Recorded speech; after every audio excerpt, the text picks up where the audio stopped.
So that impacts the bus depot too, right? So. And the bus depot, exactly, and the food service are all implicated. So that was specifically what I was asking about, is if we're going to vote for all these hundreds of millions of dollars of changes in county facilities, the big question that's being asked, well, there's many big questions being asked because there's so many moving parts, but one of the big questions that's going to be asked is, what does that do to the construction queue for the school system? And if the school system believes that these specific big capital projects, not the whole concept of smart growth, but this thing that Ike and his staff have named the Smart Growth Initiative, this particular thing, which is many different things all wrapped up in one, whether that puts the school construction queue at risk. We really need good in-depth understanding, running the numbers from the school system before we make that decision. But I follow your point about the development of communities and the need for school facilities to go along with it. Nancy Navarro. No, I didn't have Oh, I'm sorry. I thought you did. Okay.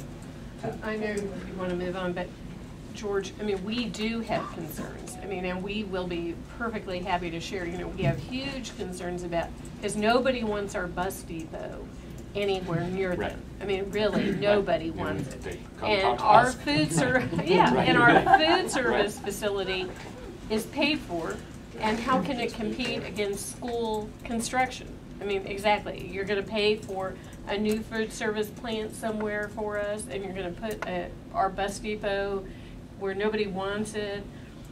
But the other thing is there is angst in the community over the White Flint plan. I mean, yesterday I had emails from people, and it's, will you promise as my representative, you know, I represent the Walter Johnson, that you will not change our boundaries. I bought in Kensington Parkwood, and anything you do that is going to, and you know, we can't make that promise about any community, but you're just completing the Walter Johnson addition and modernization. Only 10 years. And then you're going to add, you know, there's no high school site even in discussion. So what does this impact on the plan do to Walter Johnson? There is a little bit of middle school capacity, but you know, the issue of the elementary site, you know, Roger, you said there are people who want Rocking Horse open. Yes, there are people that want Rocking Horse, but it doesn't fit within that Walter Johnson community, and you think there'll be a lot of upset people if you have to realign high school boundaries.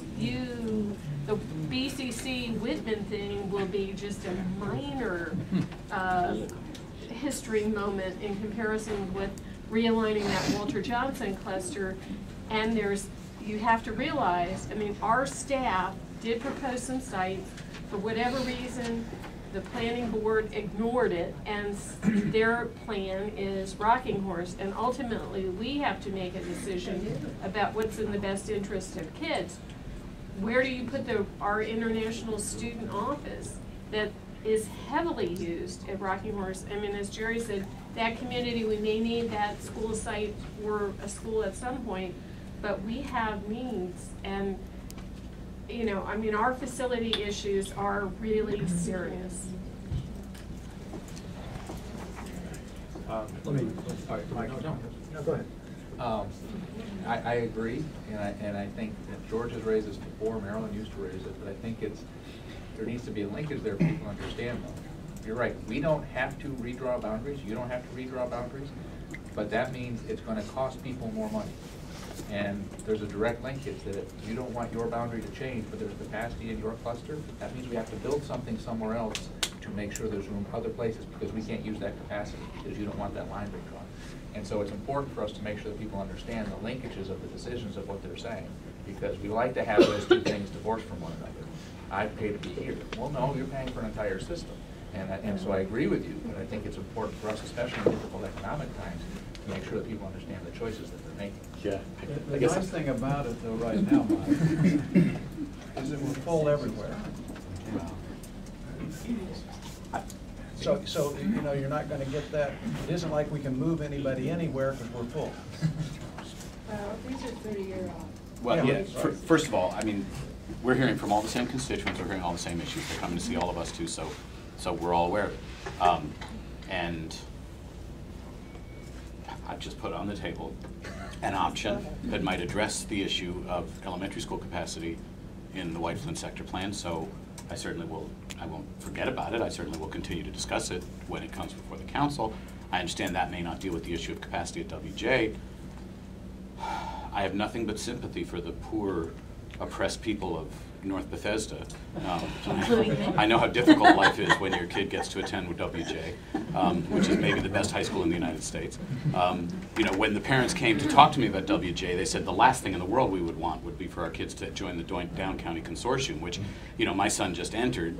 So, I mean, it's sort of your perspective on things. Well, it's me and my children. Right, you know, so I mean, your perspective on things is sort of, you know, I mean, I have a county-wide perspective and I represent all of these people, and, you know, the reality is that sometimes we do need to look at boundary changes, and they're difficult and they're painful, just like sometimes we have to raise our hand and vote for master plans that recognize that the population of Montgomery County 10, 20, and 30 years from now will be larger than it is today.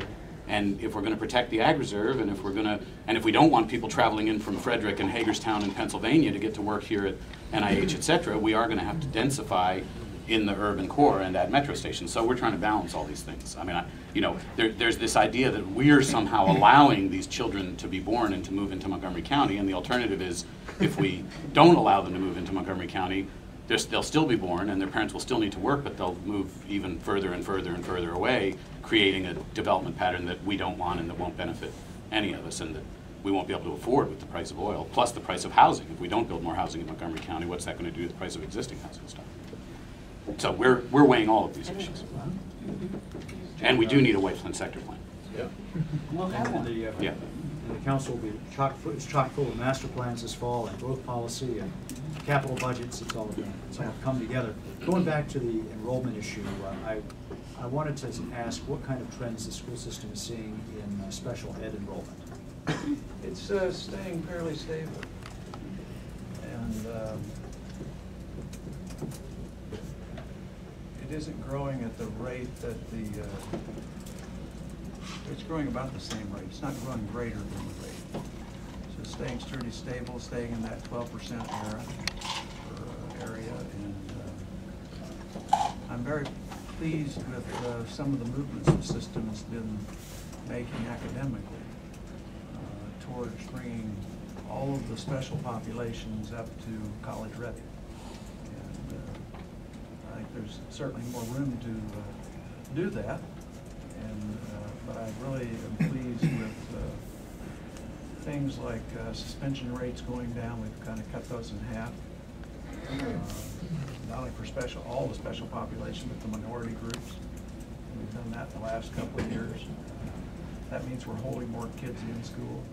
I think we were about 5th or 6th in graduation rates. We're now tied for #1 in America on graduation rates.